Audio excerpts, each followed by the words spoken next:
자, 안녕하십니까. 팀 제넥스의 켈리 형입니다. 2023년입니다. 새해 복 많이 받으시고요. 자, 오늘 소개해드릴 차량은 저희가 1년 반 정도 소유를 하고 있는 전기차, 전기 트럭이죠. 기아 봉고 EV3. 지금 1년 반 정도를 타고 있는데 2만 킬로를 채 안 탔습니다. 뭐 여러 가지 원인이 있겠지만 일단 이 차를 다들 타기 싫어해요. 그 이유는 제가 주행하면서 말씀을 드릴 거고요. 이게 미국하고 다르게 한국에서는 이런 차들을 생계형 차라고 하잖아요. 근데 미국은 보통 포드 F150, 250, 시보레에서 나오는 실버라도, 다지에서 나오는 램, 그 정도를 워킹 트럭으로 타고 다니는데, 한국에 와서 이 봉고나 포터를 몇 번 타보긴 했는데 승차감이 너무 안 좋아서 웬만하면 잘 안 타게 되더라고요. 근데 오늘 이 EV3 전기차에 대한 승차감이 어떤지 소개를 시켜드리고자 영상을 찍게 됐고요. 옵션은 굉장히 많이 있는 편이에요. 자, 보통 차에는 그 핸들에 페달 시프트가 달려 있잖아요. 그런데 이 차량은 페달 시프트처럼 생겼는데 페달 시프트는 아니고 회생제동 장치를 조절할 수 있는 버튼입니다. 왼쪽 버튼을 누르면 0단계부터 1단계, 2단계, 3단계까지 올라가고요. 오른쪽 버튼을 누르시면 3단계에서 다시 2단계 이렇게 내려오게 됩니다. 사이드 미러 접이가 센터 페시아 왼쪽에 자리를 하고 있고요. 사이드 미러 열선도 있습니다. 핸들 열선도 있어요. 열선 시트는 운전석에만 저렇게 열선 시트와 통풍 시트가 있고요. 가장 편한 기능 중에 하나가 오토 홀드입니다. 전자식 팔끈 브레이크 있고, 그 다음에 드라이브 모드가 있는데 드라이브 모드는 에코와 노멀 딱 두 개로 나뉘어지고요. 기어 노브 보시면 가죽으로 블루 스티치가 되어 있는데 요거는 핸들에도 적용이 되어 있고요. 핸들 그립감은 굉장히 좋고요. 착자감도 나쁘지 않습니다. 단지 좀 딱딱해요. 착자감이 좀 딱딱해서 좀 장시간 운전을 하면 그 앉아있는 착자감이 피로도를 가지고 올라오는, 일단 전기차라서 시동을 지금 걸어 놓은 상태인데 아무 소리가 안 들리죠. 히터 소리밖에. 어쨌든 히터를 켜놓으면 그 히터 소리만 나요. 그리고 지금 이제 출발을 한번 해볼 텐데, 출발을 할 때도 특유의 그 전기차 소리, 그 약간 고음으로 나는 외에는 다른 소리가 전혀 안 납니다. 굉장히 조용한 차죠. 처음에 주행을 시작할 때 굉장히 스무스하게 나가요. 내연기관 차에서는 거의 이 정도 느낌은 안 나지 않나 싶을 정도로 굉장히 편하게, 스무스하게 차가 주행을 시작을 하고요.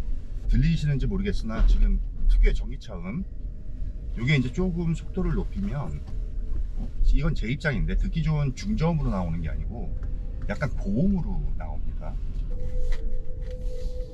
이 차를 많이 안 타는 이유가 일단 서스펜션 자체가 좀 황당할 정도로 안 좋아요. 특히 더 주행 질감을 떨어뜨리는 게 이 전기차에 있는 이 회생제동 장치인데, 제가 넘고 있는 이 과속 방지턱이 굉장히 완만한 과속 방지턱이거든요. 저희가 내연기관 차를 운전할 때 보통은 과속 방지턱을 넘을 때 악셀을 띄잖아요. 브레이크를 살짝 밟았다가 과속 방지턱을 넘을 때는 브레이크에서 발을 띄잖아요. 그런데 이 회생제동 장치라는 게 내연기관 차처럼 만약에 브레이크를 밟고 있다가 과속 방지턱을 넘을 때 브레이크를 떼어버리면 차는 출렁대고 있는데 급제동을 거는 느낌이에요. 그래서 굉장히 출렁거립니다. 이게 뭐 말로 표현을 하기 힘들 정도로 멀미를 유발한다고 보시면 돼요. 그런데 이제 이 차도 마찬가지로 노면이 좋은 상태에서는 소음도 없고 너무나 유연하게 나가는 차라 직진 주행이나 노면이 좋은 상태에서는 피로도가 그렇게 많지는 않아요. 단지 이 차는 지금 과속 방지턱 넘을 때 노면이 안 좋은 곳을 주행을 할 때는 정말 차를 왜 이렇게 만들었나 싶을 정도로 안 좋아요.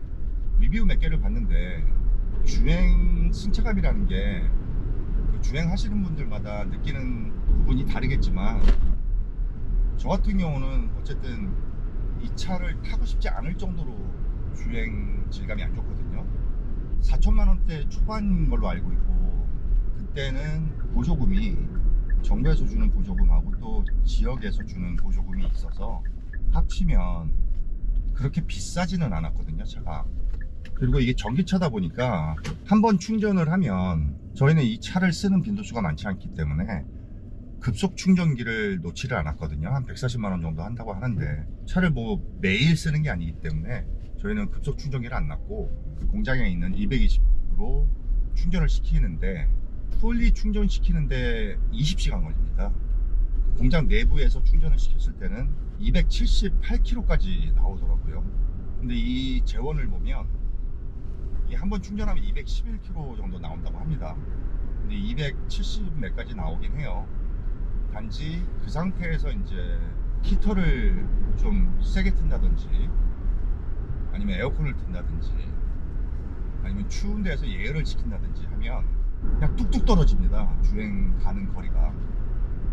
그래서 예를 들어서 뭐 280으로 주행을 이제 풀로 차지를 해놨는데 날씨가 춥다 보니까 밖에서 예열을 하잖아요. 이렇게 예열을 한 20분 정도 해놓으면 차에 딱 타면 200km로 바뀌어 있습니다. 그 상황에서 이제 히터까지 틀어넣어 버리면 또 뚝뚝 떨어져요.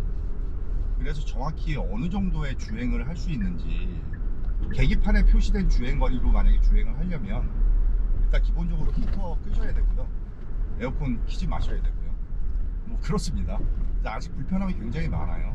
특히 장거리 갈 때는 너무 불편해요.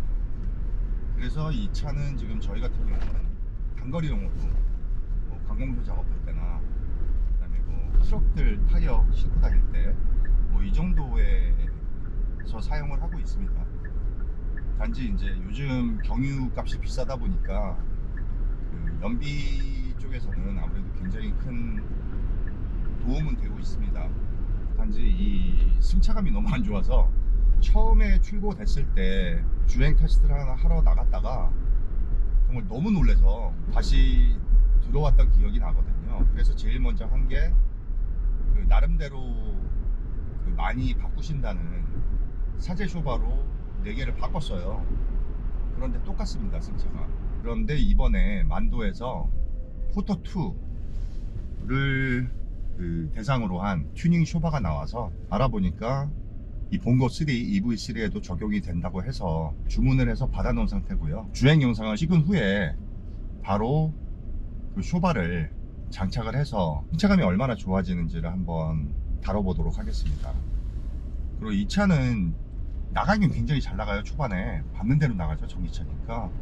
내연기관 토크발에 비해서 전기차다 보니까 시고 나가는 것도 어마어마하고요. 이 악셀에서 발을 딱 띄시면 벌써 회생제동이 개입을 해요.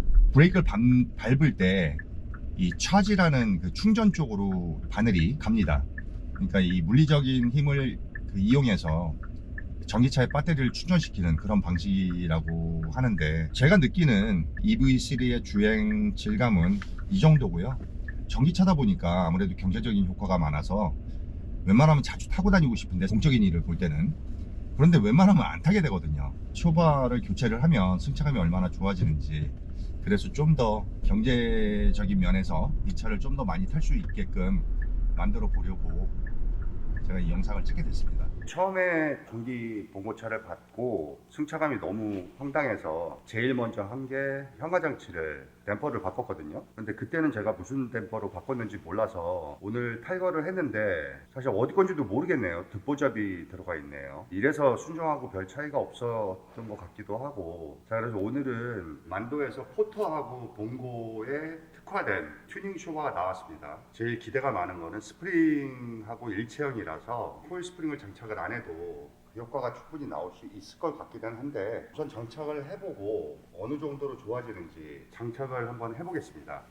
만도 쇼바는 협찬받은 게 당연히 아니고요. 내돈 내산입니다. 봉고 저 전기 트럭은 어쨌든 뭔가는 해야 돼요. 근데 가장 중요한 게 쇼바라서 일단 제일 먼저 쇼바부터 해보겠습니다. 봉고 EV3 전기 트럭 쇼바 교체를 했고요. 만도에서 포터하고 봉고에 특화된 쇼바가 일체형으로 스프링을 끼워서 나왔어요. 그래서 좀 끼는데 애는 먹었는데, 따로 코일 스프링을 장치를 많이 하시잖아요. 그거 대비해서 이거는 쇼바하고 코일 스프링이 일체형으로 나와서 전고 조절도 가능한 쇼바입니다. 순정 대비 0.5mm 정도 올려놓은 상태고요. 전고를 일단 시승을 나가봐서 승차감이 어떻게 변했는지 본 다음에 전고 조절을 다시 한번 해보려고 합니다. 이렇게 앞쪽도 쇼바가 코일 스프링하고 일체형으로 나왔거든요. 연의 승용차처럼. 스프링은 좀 얇은데 권선량은 좀 많죠. 일단 장착을 해봤는데 승차감이 얼마나 큰 변화를 주는지 나가서 운전을 해보고 이어서 영상을 찍도록 하겠습니다. 네, 지금 성능이 어떤가 도로 주행을 나가는 중입니다. 기본적으로 느끼는 쇼바의 특성은 강해졌네요. 되게 굉장히 쫀쫀해졌습니다. 차가 회생제동 3단계로 놓고 지금 여기 앞에 나오는 요 과속 방지턱 여기가 굉장히 불편했는데 지금 보시면 그냥 한 방에 탁 넘어버립니다. 불편하지 않게. 약간 출렁대네. 확실히 좋아는 졌네요. 이게 회생제동을 0단계로 내려버리면 훨씬 더 부드럽게 넘을 것 같고요. 그런데 이제 저희는 짐을 많이 안 싣고 다니는 편이라서 짐이 전혀 안 실린 상태에서 주행 질감은 이 노면의 상태를 더 잘 읽는 느낌? 그러니까 노면에서 약간 좀 통통거리는 느낌이 있네요.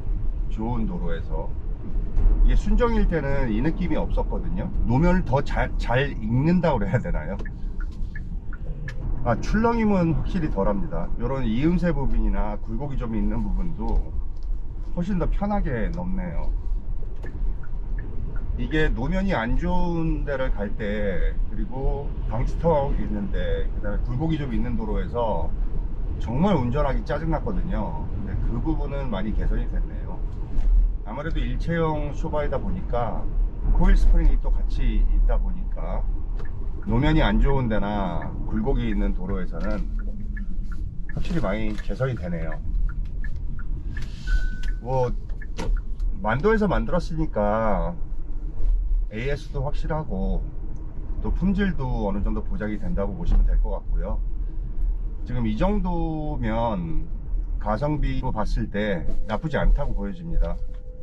특히 이 짐을 많이 실었을 때는 상당히 효과가 좋을 걸로 생각이 되네요. 지금 짐이 없는 상태에서 운전을 하고 있지만 짐을 많이 실어 놓은 상태에서 주행을 하면 좀 많이 다르다는 걸 체감을 하실 수 있겠습니다. 너무 짧은 거리를 지금 주행을 하고 있는데 며칠 또 계속 타보고 전체적으로 어떤 주행 질감이 나오는지 또 다음번 영상으로 또 한번 소개를 시켜드리도록 하겠습니다. 시청해 주셔서 감사하고요.